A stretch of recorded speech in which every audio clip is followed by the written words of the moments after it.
She was raising 2 kids in her car when a single dad knocked on her window and changed everything. She had mastered the art of pretending. Pretending the car was temporary. Pretending the kids thought sleeping in the backseat was an adventure. Pretending she wasn't counting dollars in parking lots while smiling in the rearview mirror. Every night, after her 2 children fell asleep, she sat in the driver's seat and stared through the windshield. Not crying. Not anymore. Just thinking. Calculating. Tomorrow's gas. Tomorrow's breakfast. Tomorrow's excuses. Her youngest had started calling the backseat, our room. That broke something inside her. 6 months earlier, life looked completely different. A small apartment. 2 jobs. Busy days. Normal stress. Then hours got cut. Bills stacked. The lease ended. 1 emergency became 3. She sold furniture, then canceled things. Then borrowed. Then stopped answering messages, because shame has a way of making people disappear quietly.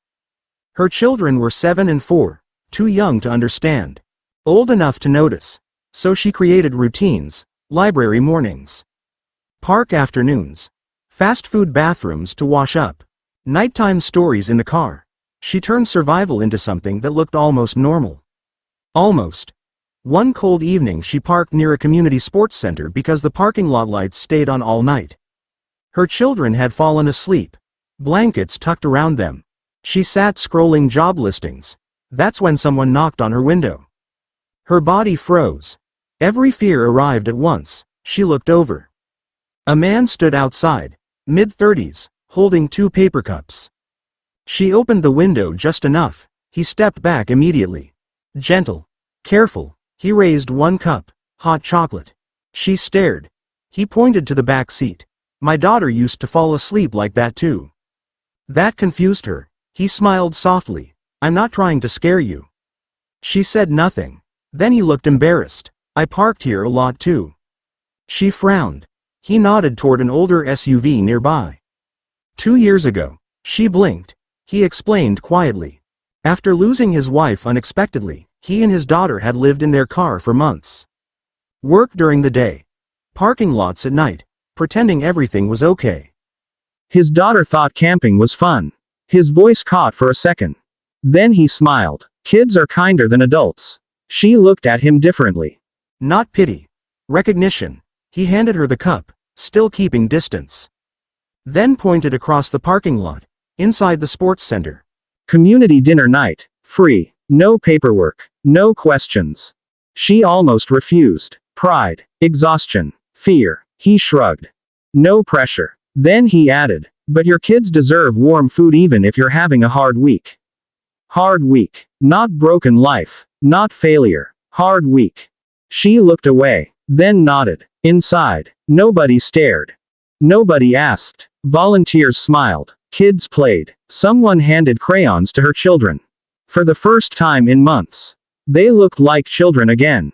The man sat nearby with his own daughter, not intrusive. Just present. Eventually she asked, how did you get out? He smiled. People. She looked confused. He explained. 1 person helped with childcare. 1 offered job leads. 1 let him shower before interviews. Nobody saved him. Lots of people carried small pieces. Then he said something she never forgot. Don't let pride convince you that accepting kindness is weakness. Weeks passed. She returned. Not because she needed charity. Because she needed community. Someone helped with childcare. Someone fixed her resume. Someone connected her with part-time work. Then full-time work. Slowly, the car stopped feeling permanent.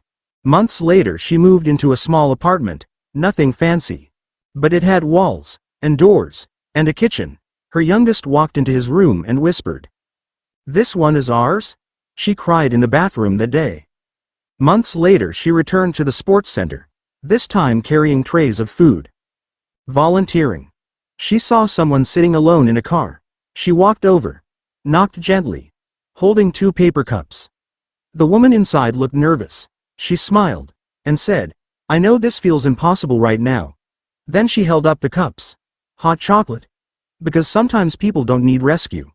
Sometimes they just need someone to remind them they're still seen. And stories like this remind us that kindness still matters.